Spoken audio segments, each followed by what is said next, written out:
Hello, thank you for joining us today. This is the Fairhaven Lecture Series. My name is Carrie Bourne, and I am from the Office of Continuing Education at UW-Whitewater. And we host the Fairhaven Lecture Series and have been hosting it since 1983. Usually we would be at Fairhaven Senior Services in Whitewater, but this semester, like just about everything else, we've had to pivot and we are hosting our series virtually via WebEx. I'm recording today's lecture and it will be posted on our website later this week, and it will be shown to the folks at Fairhaven Senior Services later this week as well. So this semester, we're sort of doing some traveling without leaving home. And today we're going to talk a little bit more, not so much traveling outside of our state, but maybe about the traveling that happens and the people that come here. And today we have Jonathan Burkham. Jonathan Burkham is an associate professor of human geography and the coordinator of the International Studies and Japanese Studies programs at UW-Whitewater. His research focuses on the immigration process, including its social and economic impacts in both migrant sending and receiving countries. His most recent publication focused on UW-Whitewater's Latino student population and found that Latinos as a group are showing academic success, yet are underrepresented based on their population size in Southeast Wisconsin. His attention has now turned to Wisconsin's demographic decline and ways to pair immigration with economic revitalization of the state. So I encourage you to listen in and ask any of your questions in the chat box, and we'll get your questions once the presentation has concluded. So please join me in welcoming Professor Jonathan Burkham.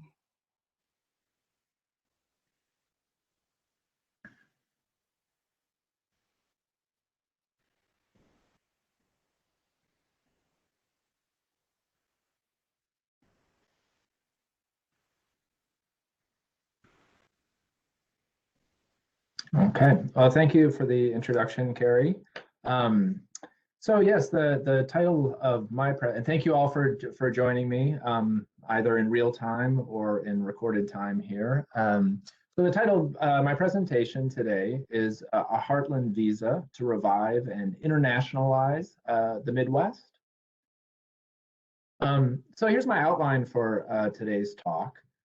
So I'm kind of going to bookend today's talk with kind of brief discussions on the relationship between nationalism and immigration, and ultimately kind of make this claim for a more inclusive nationalism.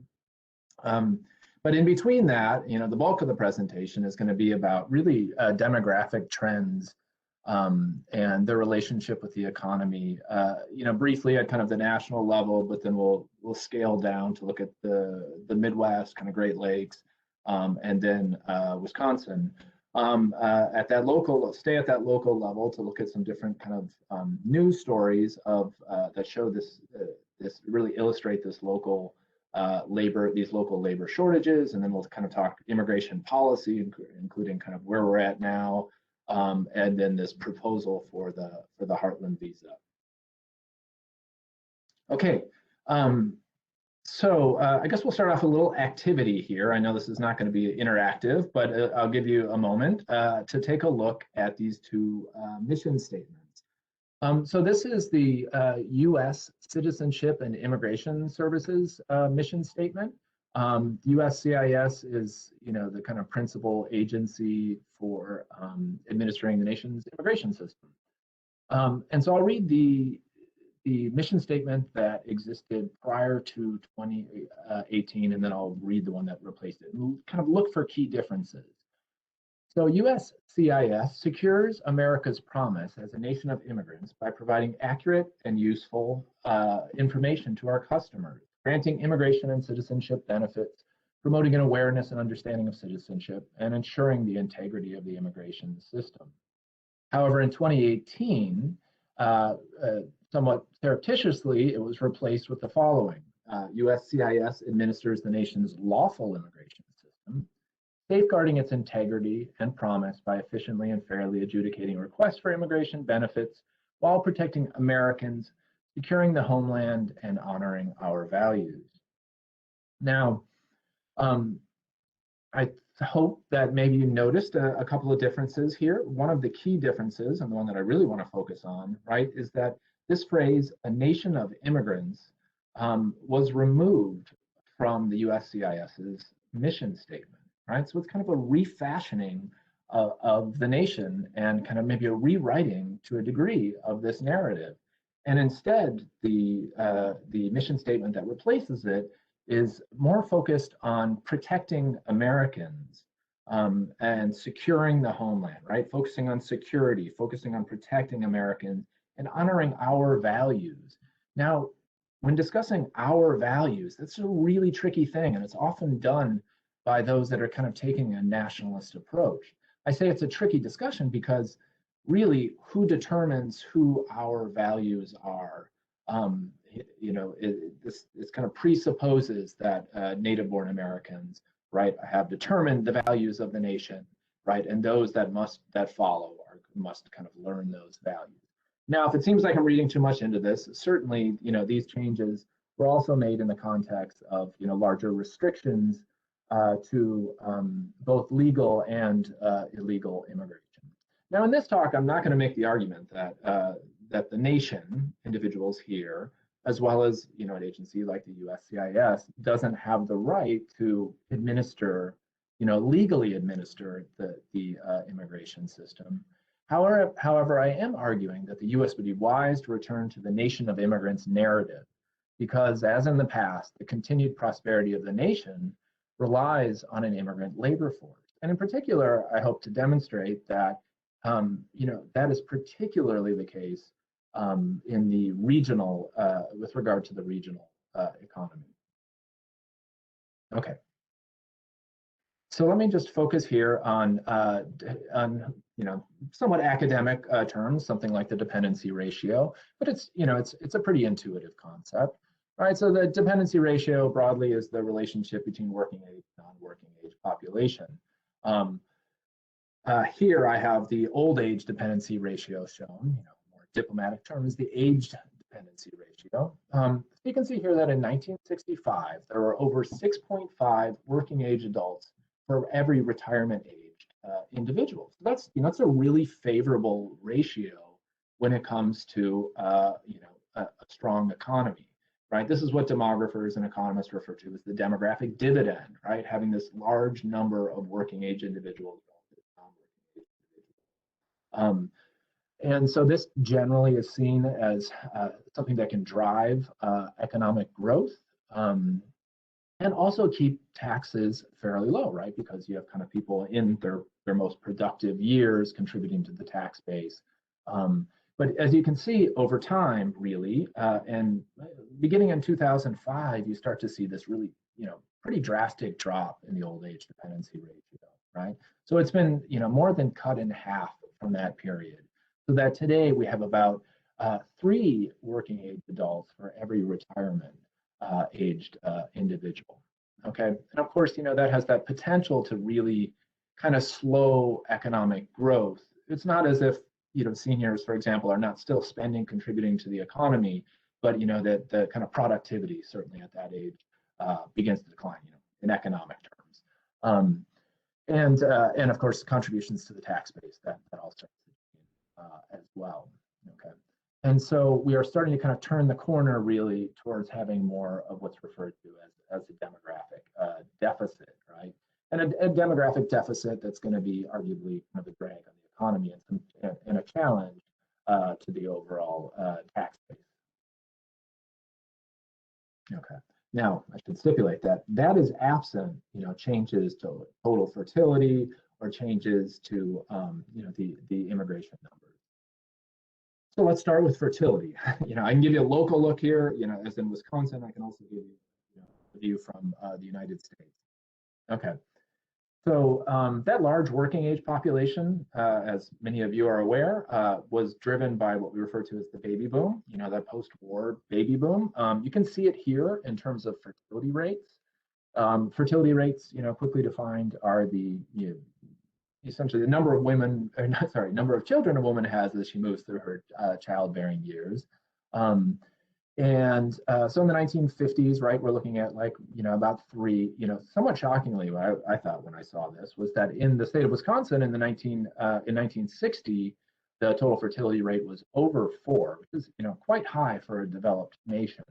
Although, that was it. That was the peak. And then we saw that decline throughout the 1960s. And by the early 1970s, or the mid 1970s, it had the total fertility rate was down under 2. Now, when you get under 2 in terms of your total fertility rate, you are at what demographers refer to as below replacement rate, which is to say, if you remain at fertility rates under 2.1 actually over a sustained period of time, absent immigration, your population is going to decline. Okay, overall population is going to decline. And you see that somewhat also reflected in these, U.S. population growth by age over these time periods, right, on the right side.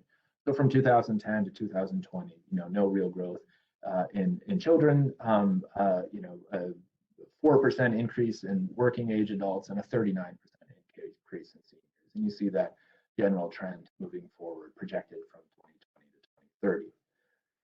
So fertility rates they don't really seem to be going anywhere. And kind of the latest numbers from 2019 we're at about 1.776 or something like that. So really historically low fertility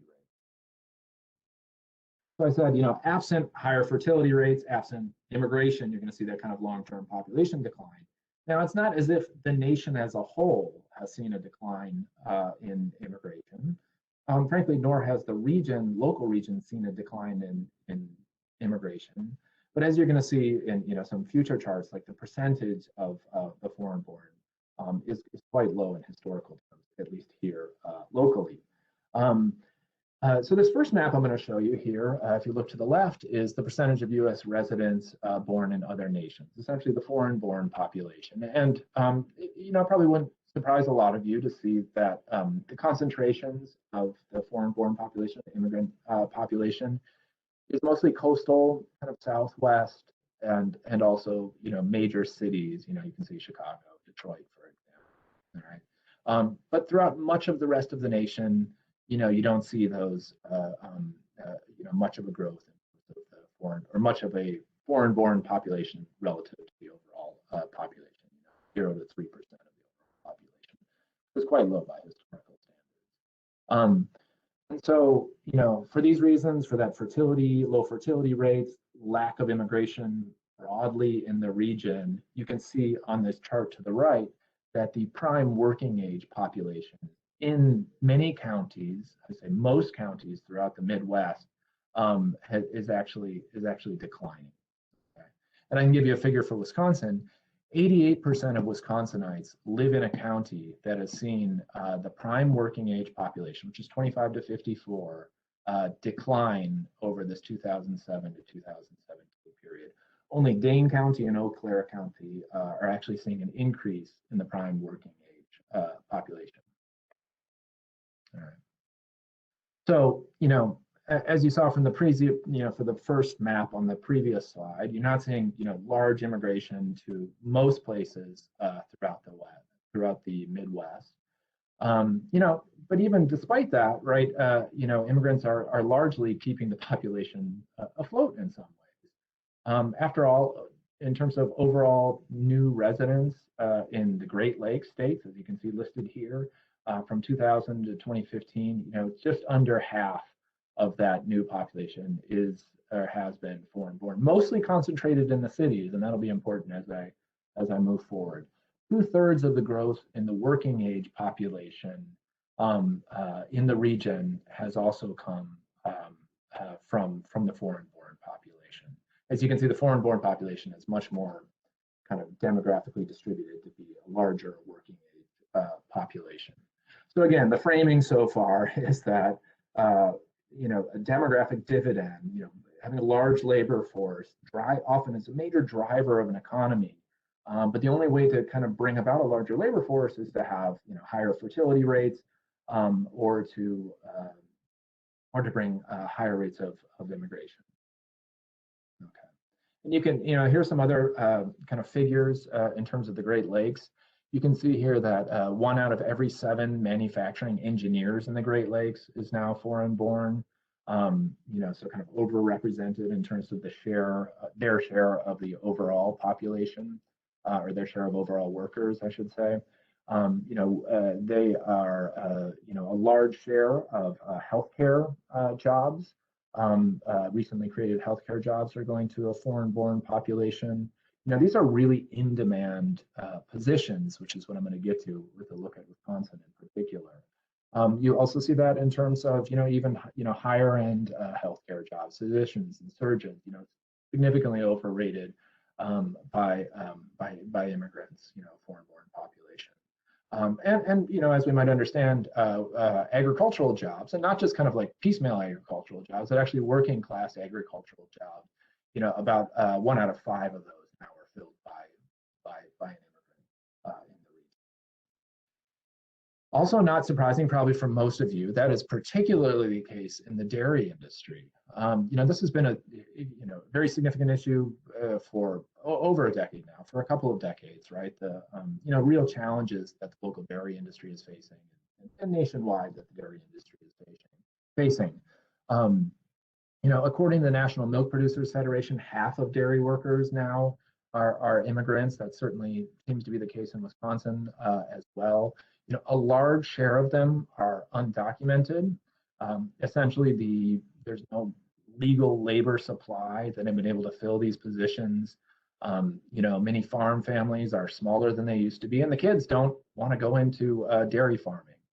Or if you have a couple of kids, maybe only one of them does. So, the National Milk Producers Federation, they've got their own agenda. I'll just put that as a caveat, but they make the argument that a loss of all immigrant labor would result in 1/8 of farms going under, decreased productivity by 20%, as well as an increase in the cost of dairy products.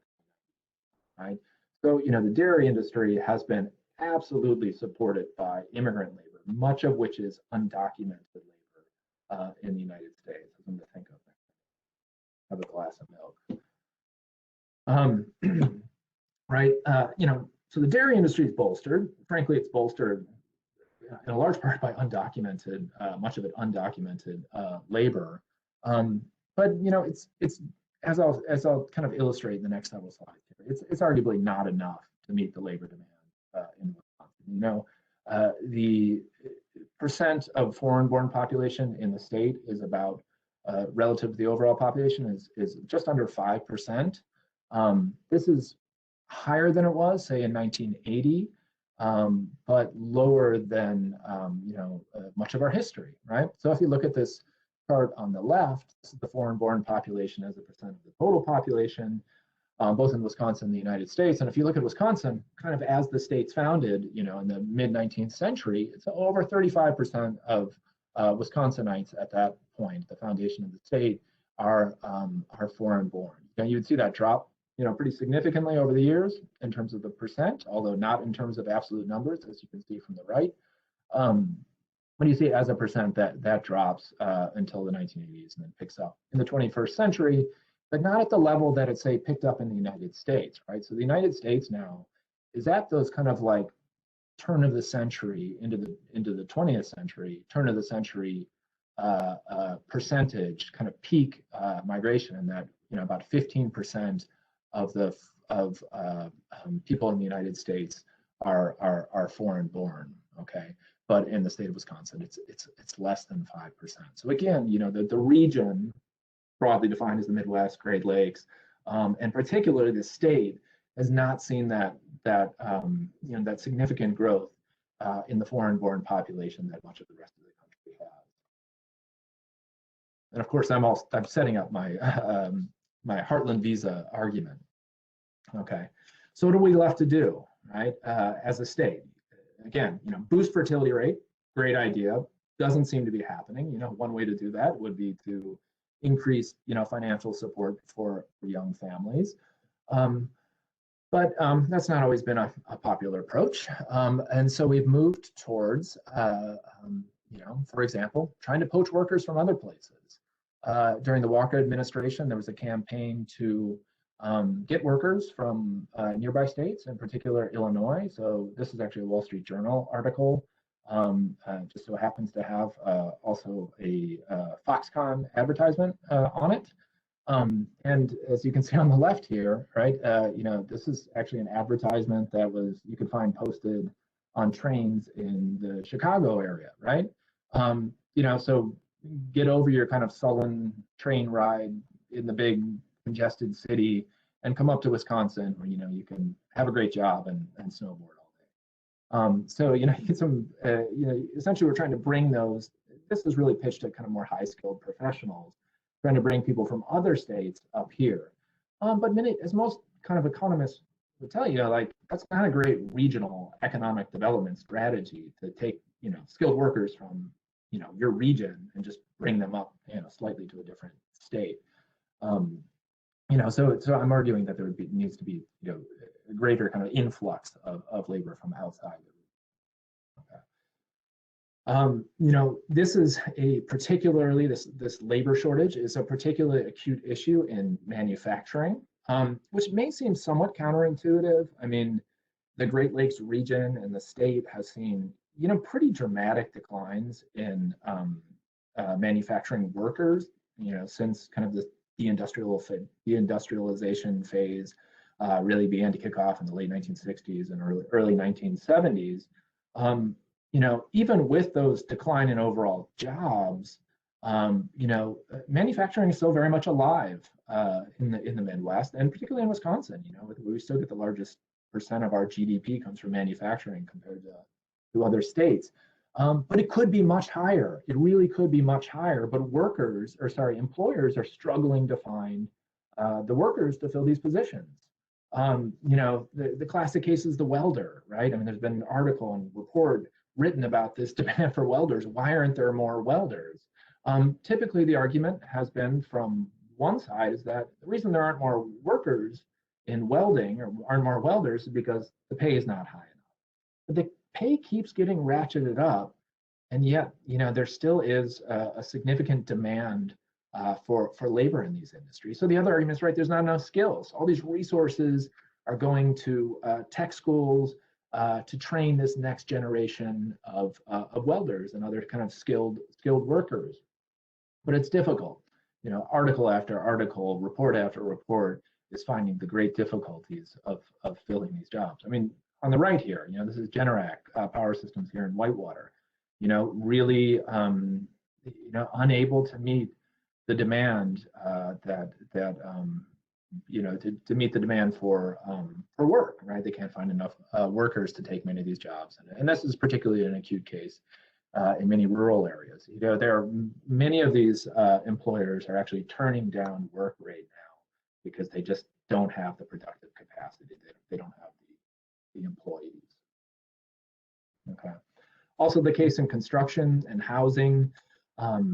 You've probably heard before that there's just not enough kind of skilled tradespeople. It's a good business to be in. Frankly, my brother's a remodeler. I worked with him quite a bit as I was going through grad school, and he's always looking to hire. He's got his own very small business, and he's always looking to hire an assistant or two, but really struggles to find somebody to take, that has the skills and the dedication to do this kind of work. Okay. We have a home shortage in Wisconsin. We have a home shortage in a state that is really pretty slow population growth. Why is that? Well, it's in part due to the fact that we just don't have enough workers in the industry to build these homes, right? So it's all this kind of like productive capacity that's just sitting idle, or all this, productive potential that's sitting idle because of the lack of labor. And again, without getting into it too much, typically the argument is, well, that's because, these are not good enough jobs, the wages aren't high enough. But I would argue that many of these wages are increasingly, good living wages, middle class jobs. This has a lot to do with cultural changes within the society that favor a university education. And I'm not here to argue against the university education, certainly as a university professor, but I am arguing that that there needs to be either a retraining of the labor force to meet these demands that's being tried, or perhaps influx of new workers. Okay. Also the case in healthcare. Again, maybe some of you are familiar with this. There's been a caregiver shortage for a decade plus in the state. It's by some measures at crisis levels now. 1 out of say 4 jobs unfilled, can't find workers for these jobs.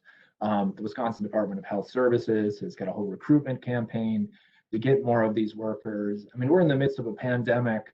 Unemployment's relatively high within the pandemic, and we still can't get enough people into healthcare and other type of jobs. Granted that healthcare is a challenging position, particularly in a pandemic, but it really points to the structural issues with the labor shortages that we have right now. Okay, so now we're going to get to we're there with a look at immigration policy, and that's kind of where I'm going to begin to wrap up. So the immigration system right now in the United States is primarily a family-based immigration system. Okay, and what I mean by that is the United States allows in about approximately 1 million residents, or I should say 1 million residents gain legal permanent residency status, a green card, every year in the United States. About 2 out of 3 of those immigrants, those now legal permanent residents, come through the family-sponsored immigrant system. Now, don't read into too much to that 480,000. That's a cap for certain categories of family-based immigrants. But if you're an immediate relative of a U.S. immigrant citizen, you kind of have unlimited family reunification for immediate family. In any case, it comes to around 600,000 or so people come on the family-based sponsored programs. And then we have a couple of other programs that are, one other program that's really employment-based, right? So this is approximately 140,000 immigrants come as part of employment-based preference systems, in particular the H-1B system. Even though in 2019, as you can see here, there were 200,000 applicants. We've got a diversity visa system, pretty small, 55,000 immigrants are brought in kind of from throughout the world to add kind of diversity to the immigrant labor force. That's 55,000 out of 12 million applicants. And then we have the category of refugees and asylum seekers. That's up to presidential discretion. I can give you the recent history on it. I can even go back a little farther. Typically we've allowed in about 70,000 refugees and asylum seekers on an annual basis. It's certainly fluctuated at different periods. It ramped up in the latter years of the Obama administration as a response to the Syrian refugee crisis, reaching just over 100,000 in 2016. The Trump administration came in and ratcheted down those numbers every year, so that by the final year of the Trump administration, we were down to, and this is pre-pandemic, we were down to a cap set at 15,000 refugees and asylum seekers. So that was one way of defining immigrate or America first, right? Immigrants seen as a potential security threat. We got to lower those numbers and focus on Americans. But as I'll get to at the end here, I think that narrative is off, not just in tone, but also in practice. Okay. So we've got a family-based reunification system. Why doesn't that work to, even though we're allowing in 1 million immigrants a year and are getting green cards, why doesn't that work to, deal with labor supply issues in a place like the Midwest? Well, because it's family-based, migrants are typically going right where their families are. And so they're already going to high immigrant parts of the country, mostly coastal, again, somewhat Southwest, and some major cities. Right, traditional maybe immigrant gateways. But they're not coming to other parts of the country, and so they're kind of clustering, around people from often a similar region, kind of the diaspora that provides a nice landing pad for that population, but not so much in rural areas, in particular, with some notable exceptions. And then, of course, the employment-based preference system does not work for manufacturing by and large. It's not really tailored to meet the demands in the construction and housing or the healthcare industry. It's usually used for more kind of like high-tech visas in the STEM field. Okay, and as you can see here, H-1B visas are overwhelmingly concentrated in East Coast, Texas, Silicon Valley. All right. So here's the proposal, right? This is the proposal for the place-based immigration system, and referred to as a Heartland Visa. Now, I'll just say off the bat, the Heartland Visa is not my term. I like it. It's not mine. It's the Economic Immigration Group kind of came up with this particular version of a place-based immigration system, but there are others, right? And so how the system would work is it would have a new kind of additive category of immigrant visas, right? This is not an argument to kind of change the existing immigration system. That's a conversation for another day, but it's to have another category of kind of skilled-based visas, okay? And it would be administered at the county level, at least under this plan, and counties would be able to opt into it, all right? So you opt in for a certain number of visas, you know, for a given year, depending on what the overall cap is. Someone's put it as high as 500,000. I'll get to that in a minute. Okay, so slow growth counties would be given preference, and as you can see here, slow growth could be defined as something like the shrinkage of the prime working age population, which is demonstrated in the map here. Okay, so this would be favorable for, frankly, every county in Wisconsin, with the exception of Dane, which already tracks, you know, a high number of actually foreign-born workers and other kind of high-tech workers and other high-skilled workers, and Eau Claire County. I can't say exactly what's going on in Eau Claire, but they've had a really pretty prosperous economy recently. Okay, so slow growth counties would be given preference. Unlike the H-1B plan, workers would not be tied to a single employer, but would be allowed to shift from job to job or even start their own business, so long as they stayed in the region. And essentially, for them to ultimately get on that path to permanent residency, they would have to stay in that given locale, that county, for example, from anywhere from like 3 to 5 years are most of the proposals. Right. So again, it's a way of shifting immigrants out of these high density immigrant gateways and bringing them into region voluntarily, bringing them into the regions of the country that are seeing a decline in their prime working age population. You know, the benefits of this hopefully should be clear. You know, this first one, which is the one I've really been focused on, is this idea of, you know, increasing the productive capacity in existing industries, right? You know, allowing manufacturing employers to, you know, take additional contracts because they've got the labor force now.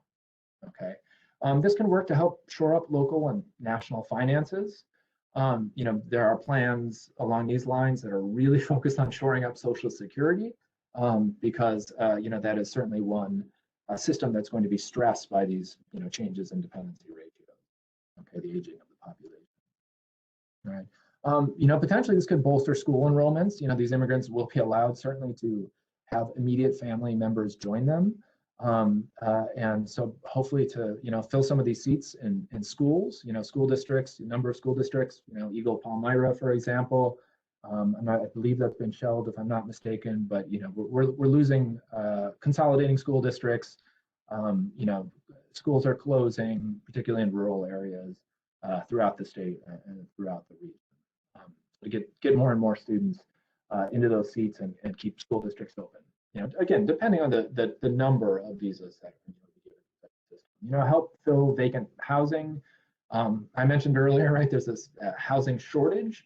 At the same time as there's a housing shortage, right? There is overcapacity of housing in many rural areas that are seeing either population loss or it's kind of like a shrinking of the working population. All right. This could be a shot of entrepreneurialism for many downtowns that have struggled, right? The immigrant labor force is, or immigrants in general, are quite entrepreneurial. That's bared out by not just, you know, the likes of, you know, your Silicon Valley moguls, but also, you know, all kinds of data on local entrepreneurialism and the number of businesses that immigrants start relative to the native population. You know, consumer spending, what really drives the U.S. economy, can help for that as well as locating people in more rural areas. What are the challenges to this? I'm sure we could enumerate more. I mean, these are always challenging things to bring about these types of policies. One would be cultural integration, perhaps, right? So the challenge of bringing, you know, a population into a rural area the acceptance of rural residents or residents of more small towns of these populations. Retaining workers in the region. What's the retention rate after 3 or 5 years? Do these folks just move off to the big cities? I should say that this would be a good time to mention that there are other policies in place like this in the world. Canada and Australia in particular. Canada administers this at the provincial level, and they've seen a pretty good retention rate. And it's been a fairly successful program in redistributing immigrants away from Toronto, where something like half of Canadian immigrants live, to other provinces. And many of those folks have stayed. Once they put down roots, often this works where many of those visas go to the people from the same region because it's helpful to have kind of a social network to come along with you. All right, and then finally protecting all workers from labor exploitation, right? I mean, some of the concerns with certainly like guest worker programs, this is not a guest worker program, is that it discriminates, it lowers wages for the native-born labor force, and also kind of restricts the movement of the foreign-born population and can be exploitive in that way. Okay, so this is again a particular version of a place-based immigration system. Other versions have been proposed. Pete Buttigieg, who is now the Secretary of Transportation, if I'm not mistaken, presidential candidate, former mayor of South Bend, Indiana. He's got a community renewal visa that's along similar lines as I proposed here. Senator Ron Johnson, actually in 2017, put out a proposal for a state-based visa plan, right? So that would be administered at the state level rather than the county level. And he was calling for something like 500,000 visas that could be administered through that program. So, thinking politically here, right, there is some kind of bipartisan support for this kind of plan. Now, I'd say what's holding back acceptance of a plan like this is an ongoing narrative of nationalism. And I'm going to make the argument here that, there's nothing inherently wrong, and I could get some blowback from people on this, right, with an America First narrative, right? And that an America First narrative is not necessarily incompatible with increased immigration. That is, it's not incompatible if we move away from the narrative that, immigration is an act of charity principally, to a narrative that immigration is vital to the local economy. It's vital to our nation's seniors. It's vital to the pension system, the Social Security system. It's vital to this kind of demographically driven economic growth. There are certainly, as I mentioned before, cultural concerns with integrating the population, an immigrant population. Ideally those would be met with local integration efforts, and that's a real issue, right? That there would have to be real local strategies to deal with the integration of these populations into the nation, right? Again, continuing that America is a nation of immigrants narrative. And hopefully, and again, thinking somewhat politically here, that sense of powerlessness that arguably some of the electorate feels, there's, I think, a feeling, somewhat real, someone would imagine, right, that Washington, is populated by elites making decisions for you and not really taking into account your best interests. Well, something like an opt-in place-based visa program could give a degree of local control that I think can work against, that sense of powerlessness and that, frankly, anti-elitism that is, to a degree or not warranted. So ultimately, I'll just conclude with this point here, is that, my argument here is that America is a nation of immigrants. And that's central to our identity, and our future relies on that promise. And that future, particularly here in the Midwest and in Wisconsin, really relies on that promise of America as a nation of immigrants. So thank you so much. And I guess I will take any questions, if there are any. Thank you. That was a fascinating proposal. Lots to think about. I will remind people that if you have a question for Professor Burkham, you can put it in the chat box, which is in the sort of lower right-hand corner. I think, on most screens. So please go ahead and type your questions there. One question I had is, as these skilled workers, when are they obtaining their skills? In other words, is it that they in the country of origin, is that where they're obtaining their skills? Or if they're people who immigrated to the coasts, are they getting the skills there and then coming to the Midwest? Or are the skills, as the training, some sort of a part of this potential program? Yeah, that's a great question. Initially when I was looking into these proposals, I was thinking in the context of like, high skilled like professionals, and because there is, quite a few professionals outside of the United States that are well trained, ready to come in and take these positions. But no doubt there are folks that have the desire to come in, but maybe don't have the specific skill set to fit to fit the jobs that are in demand in the local economy. So there are different proposals for this. Some of them are proposals that would pair this program with working with like tech schools, provide some of that training. But there's also a movement towards working with employers to, if employers want to, take on some of these immigrants, although they're not ultimately determining how many come to the region, that they then would have their own kind of training programs. Because there is, a bit of a movement in that direction as it is right now, a return to employers taking on some more responsibility in training workers, because they've largely moved away from that. But there are kind of desperate times now. So now, I think many employers would be happy to provide some training for students.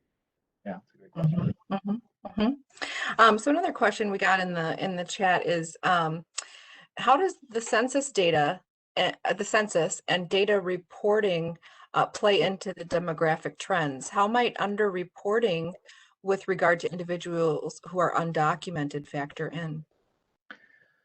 Yeah, there's a bit of a debate out there about whether or not there really is or has been an undercount. Actually, so the conventional academic wisdom has been that there are ways to quantify the undocumented population, relatively accurate ways of quantifying the undocumented population. I'm not exactly sure how that works, but the Migration Policy Institute, Pew Research, these groups are coming up with numbers that they think are fairly reliable. So there are maps, there's all kinds of data that you can visualize the undocumented population. But there was a study out of, I think, Yale that kind of blew that up by saying, no, we think there are like 3 times the undocumented population in the United States, which was a pretty out there claim, because the conventional wisdom is that there are about 11 million undocumented immigrants. It's gone down since 2007 by about 1 million, but this was putting the number at something like 30 million. And so if that's the case, right, that does kind of blow a hole in terms of our understanding of who's here right now. And then, we're going to see with this 2020 census, for those that are familiar with the issue, that, this has been, it's gone up to the US Supreme Court, whether to count undocumented individuals within the census. And then, the question of how do we get an accurate count of undocumented people in the context of frankly, an administration that has been somewhat hostile towards that population. So I'll punt by saying I have no idea how these people come up with these numbers. I've read about it before, but that it's got to be difficult to come up with really accurate counts and have those regionally accurate as well. Mm-hmm. Yeah, there's another comment here. It's not so much a question, but you sort of mentioned with the coronavirus, where might that fit in this whole conversation? You kind of mentioned that healthcare is experiencing a crisis during a crisis, but also a participant noted that the coronavirus is also killing older adults as well, disproportionately. So even though that population is aging out of the workforce, it's also being harder hit. So, Yeah. you know, what are those? How does the sort of coronavirus or post-COVID world fit in with this plan or with this conversation? Yeah, I was thinking about that as I was looking at the old age dependency ratio, and I'm wondering how much of a change in that tracking there will be, projected out with the disproportionate number of deaths from the coronavirus of an older population. Um, yeah, my sense is that'll change it not that much, really, when it comes down. I mean, certainly it's a huge number nationally, something like probably actually over 500,000, maybe 600,000 dead, many of them older. Um, so, it'll change those calculations a bit. And I guess, you know, crudely economically, that's maybe a good thing, on the economic, in terms of like, costs going into taxes or taxes contributed versus, pensions coming out, things like that. But I don't expect that to have a huge effect on that. In terms of the actual labor demand, though, in the healthcare industry, I mean, yeah, crisis within a crisis. I mean, it's been a crisis in that industry for a while, in particular parts of that industry, and now you have just tremendous burnout from the coronavirus and what people have been experiencing, and so the demand there is just going to keep growing, and and it's been tough to get local people into that industry, like a lot of other industries. And so, I think those challenges are ongoing. I mean, I think I mentioned in the talk, like these are really big cultural changes that would need to happen for folks to grow up and decide, they want to be a long-term care provider, particularly given, the relatively low pay in that field, and to move away from something like, a university education. And so I think those challenges are really hard to kind of move back towards those different jobs and away from the university approach. Yeah, well, and speaking of the university, maybe we'll end with this question. So is there a place for an institution like UW-Whitewater or other institutions like us to provide some of the integration or education services to people who might participate in a program like this? What need could a place like UW-Whitewater fill? Yeah, that is a good question. I mean, typically I've thought about this in terms of a lot of like tech schools. It would be interesting to see what the provisions are for place-based immigration systems in terms of what kind of education, like whether you can be enrolled in college and still be eligible for the program. I think that would be fascinating. But I see that, at Whitewater, it's been, and I'm the chair of the College of Letters and Sciences International Education Committee, and we've seen that, a drop in our international students over at least the last 5 years, pre-COVID. COVID certainly hasn't helped. But pre-COVID, and it's been real concerning because we've got it really set up. There's an English language learner program that recently has kind of got defunded, unfortunately. And so we've got like this infrastructure that's waiting for international students. And indeed, it's a great export for the economy to have people come in, and bring these resources to the university and bolster the local economy just in terms of education. Yeah, so I know that Whitewater, UW-Whitewater administration faculty, we'd be open arms for more students, and including international students. Yeah, yeah. And just a final comment from a participant who says, immigration is very difficult and takes a long time. It should be simpler. So it sounds like this is your proposal here, or this conversation is one way to sort of help all involved make it a little simpler. Yeah. Alternative avenues for maybe that person was referring to family-based reunification, because some of that stuff is backlogged 5, 10, 15 years. And so the system is broken in a lot of ways. It needs some fixing. Mm-hmm. Well, you've given us a lot to think about, and maybe somehow our region will change in the coming decades because of a program like this. And I just want to say on behalf of Fairhaven and the community and those of you who joined us, thank you very much for your lecture today, Professor Burkham. All right, thank you, Carrie.